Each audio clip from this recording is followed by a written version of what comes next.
দুনিয়ার মানুষ নাস্তিকদের পরিণতি কেমন হতে পারে তার একটা তথ্য আমি আপনাদের হাদিস থেকে দিয়ে যাই।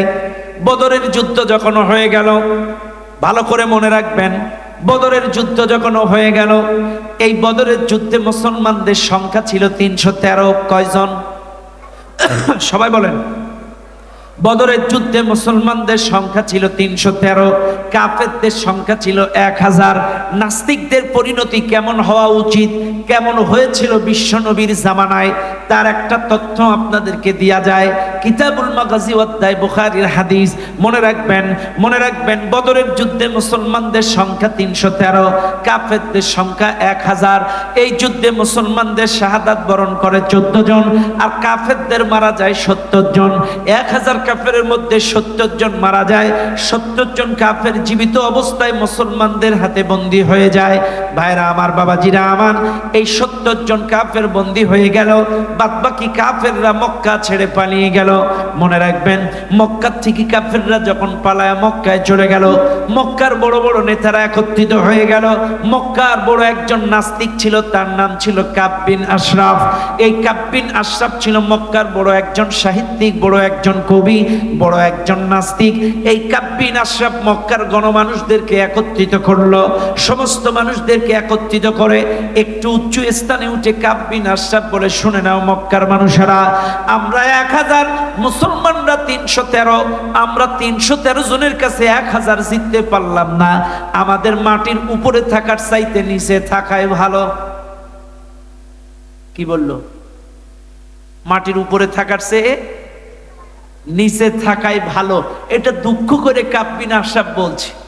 কাব বিন আশরাফ এই লোকটা ছিল নাস্তিক। নবীর বিজয়, বদরের বিজয়, মুসলমানদের বিজয়টা মানতে পারে নাই।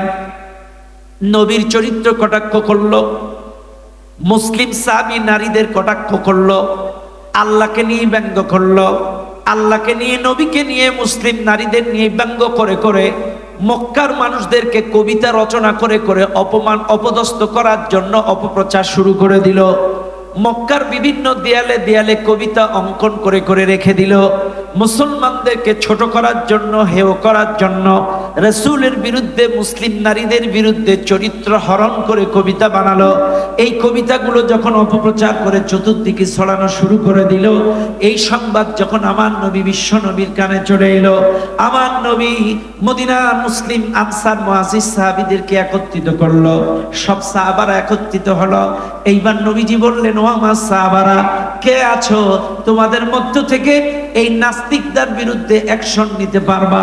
আল্লাহর বিরুদ্ধে, আমি নবীর বিরুদ্ধে, মুসলিম সাহাবীদের বিরুদ্ধে যেই লোকটা ব্যঙ্গ করলো, কটাক্ষ করলো, অপমান, অপদস্থ করে কবিতা বানালো, এই নাস্তিকটার বিরুদ্ধে অ্যাকশন নিতে পারবা? কে আছো তোমরা? একজন হাত তোলো।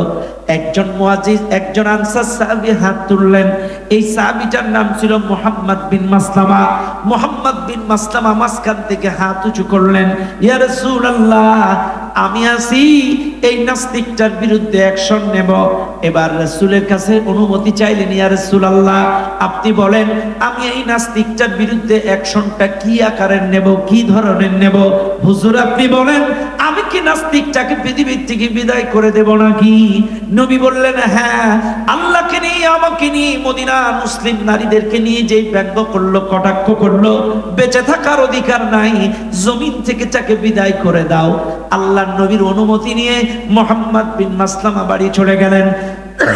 মুহাম্মদ বিন মাসলামা বাড়িতে যাওয়ার পরে, সব বাড়িতে যাওয়ার পরে একদিন যায়, 2 দিন যায়, 3 দিন যায়, বেশ কয়েকদিন কেটে যায়। মুহাম্মদ বিন মাসলামা খাওয়া দাওয়া